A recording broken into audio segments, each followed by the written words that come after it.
ಮಜ್ಜಿ ಮಸಾಲ ಎಂತ ಅಡಿಗೆಯ ರುಚಿಯಾಗೋ ರಹಸ್ಯವು 20 ರೂಪಾಯಿ. ಕಾವೇರಿ ಕಿಚ್ಚಿನ ನಡುವೆ ಸರ್ಕಾರಕ್ಕೆ ಎಸ್ಆರ್ ವಿಶ್ವನಾಥ್ ಚಾಟಿಯನ್ನು ಬೀಸಿದ್ದಾರೆ. ಕಾವೇರಿ ವಿಚಾರದಲ್ಲಿ ಸರ್ಕಾರ ಎಡವಿದೆ. ಸರ್ಕಾರದ ವಿರುದ್ಧ ಬಿಜೆಪಿ ಶಾಸಕ ಎಸ್ಆರ್ ವಿಶ್ವನಾಥ್ ಕಿಡಿಯನ್ನ ಕಾರಿದ್ದಾರೆ. ಕ್ಯಾಬಿನೆಟ್ ವಿಸ್ತರಣೆಗಾಗಿ ಸರ್ಕಾರ ಕಾವೇರಿಯನ್ನ ಮರೆತಿದೆ. ರಾಜ್ಯದಲ್ಲಿ ಕಾವೇರಿ ಕಿಚ್ಚಿದೆ. ಈ ಕಿಚ್ಚಿನ ನಡುವೆ ಸರ್ಕಾರಕ್ಕೆ ಎಸ್ಆರ್ ವಿಶ್ವನಾಥ್ ಚಾಟಿಯನ್ನ ಬೀಸಿದ್ದಾರೆ. ಕಾವೇರಿ ವಿಚಾರದಲ್ಲಿ ಸರ್ಕಾರ ಎಡವಿದೆ. ಸರ್ಕಾರದ ವಿರುದ್ಧ ಬಿಜೆಪಿ ಶಾಸಕ ಎಸ್ಆರ್ ವಿಶ್ವನಾಥ್ ಕಿಡಿಯನ್ನ ಕಾರಿದ್ದಾರೆ.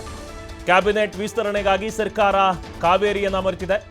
ಇಲ್ಲಿ ರೈತರೆಲ್ಲ ಪ್ರತಿಭಟನೆಯನ್ನ ಮಾಡ್ತಿದ್ದಾರೆ. ಬಟ್ ಅಧಿಕಾರದ ದಾಹ ಅನ್ನೋದೇನಿದೆ ಅದನ್ನ ತೀರಿಸಿಕೊಳ್ತಿದ್ದಾರೆ ದೆಹಲಿಯಲ್ಲಿ ಕಾಂಗ್ರೆಸ್ಸಿಗರು ಅಂತ ಕಿಡಿಯನ್ನ ಕಾರಿದ್ದಾರೆ.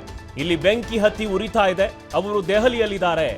ಕಾಂಗ್ರೆಸ್ ವಿರುದ್ಧ ಬಿಜೆಪಿ ಶಾಸಕ ಎಸ್ಆರ್ ವಿಶ್ವನಾಥ್ ಆರೋಪವನ್ನ ಮಾಡಿದ್ದಾರೆ.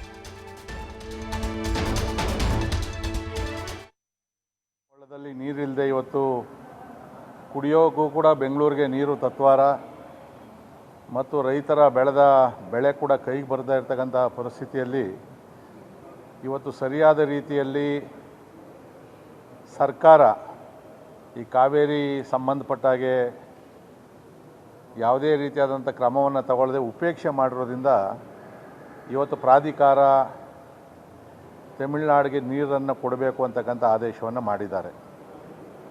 ಇಂಥ ಬರಗಾಲ ಇದ್ದಾಗ ಕೂಡ ಸರ್ಕಾರ ಎಚ್ಚೆತ್ತುಕೊಳ್ಳದೆ ಕಳೆದ 4-5 ದಿನಗಳಿಂದ ಕೂಡ ದೆಹಲಿಯಲ್ಲಿ ಮತ್ತು ಅದಕ್ಕೆ ಮೊದಲು ಕೂಡ ದೆಹಲಿಯಲ್ಲಿ ಇವರು ಕ್ಯಾಬಿನೆಟನ್ನು ಎಕ್ಸ್ಪೆನ್ಷನ್ ಮಾಡೋದರಲ್ಲೇ ಮುಳುಗಿ ರಾಜ್ಯವನ್ನು ಈ ಬರಗಾಲದ ಸ್ಥಿತಿಯಲ್ಲಿರತಕ್ಕಂಥ ಸಂದರ್ಭದಲ್ಲಿ ಗಮನವನ್ನು ಹರಿಸದೆ ಇವತ್ತು ಜೀವನದಿಯಾಗಿದ್ದಂಥ ಕಾವೇರಿಯ ವಿಚಾರದಲ್ಲಿ ಇವರು ಅಕ್ಷಮವಾದಂಥ ಅಸಡ್ಡೆಯನ್ನು ಮಾಡಿ ಇವತ್ತು ಈ ಒಂದು ತೊಂದರೆಗೆ ಸಿಕ್ಕಿರ್ತಕ್ಕಂಥದ್ದು. ಇವತ್ತು ಏನು ರೈತರು ಹೋರಾಟ ಮಾಡ್ತಾ ಇರೋದು ಅದು ಸಮಂಜಸವಾಗಿದೆ. ಮತ್ತು ಭಾರತೀಯ ಜನತಾ ಪಾರ್ಟಿ ಕೂಡ ನಾವು ಕೂಡ ಅದಕ್ಕೆ ಬೆಂಬಲವನ್ನು ಕೊಟ್ಟು ಹೋರಾಟವನ್ನು ಮಾಡಬೇಕಾಗಿರ್ತಕ್ಕಂಥ ಅನಿವಾರ್ಯತೆ ಇದ್ದೇ ಇದೆ. ಇವತ್ತು ಈ ಬರಗಾಲ ಇದ್ದರೂ ಕೂಡ ಮುಖ್ಯಮಂತ್ರಿಗಳು, ಉಪಮುಖ್ಯಮಂತ್ರಿಗಳು ಮತ್ತು ಸಚಿವರುಗಳು ಕೂಡ ಅಷ್ಟೇ ಎಲ್ಲ ಇನ್ನೂ ಕೂಡ ದೆಹಲಿಯಲ್ಲೇ ಇದ್ದಾರೆ. ಇಲ್ಲಿ ಬೆಂಕಿ ಹತ್ಕೊಂಡು ಉರಿತಾ ಇದ್ದರೂ ಕೂಡ ಅವರ ರಾಜಕಾರಣವನ್ನು ಮಾಡ್ತಾ ಇರ್ತಕ್ಕಂಥದ್ದು ರಾಜ್ಯದ ಜನತೆ ಖಂಡಿತ ಕೂಡ ಕ್ಷಮಿಸೋದಿಲ್ಲ. ಇವತ್ತು ಮುಕ್ಕಾಲು ರಾಜ್ಯ ಬರಗಾಲದಿಂದ ತತ್ತರಿಸ್ತಾ ಇರ್ತಕ್ಕಂಥ ಸಂದರ್ಭದಲ್ಲಿ ಇವರು ಅಧಿಕಾರದ ದಾಹ ಇನ್ನೂ ಕೂಡ ತೀರಿಲ್ಲ. ಜನಗಳ ದಾಹವನ್ನು, ನೀರಿನ ದಾಹವನ್ನು ತೀರಿಸದೆ ಅಧಿಕಾರ ದಾಹಕ್ಕೋಸ್ಕರ ಹೋರಾಟ ಮಾಡ್ತಾ ಇರ್ತಕ್ಕಂಥದ್ದು ಅವರು ದೆಹಲಿಯಲ್ಲಿ ಜನ ಕೂಡ ನೋಡ್ತಾ ಇದ್ದಾರೆ.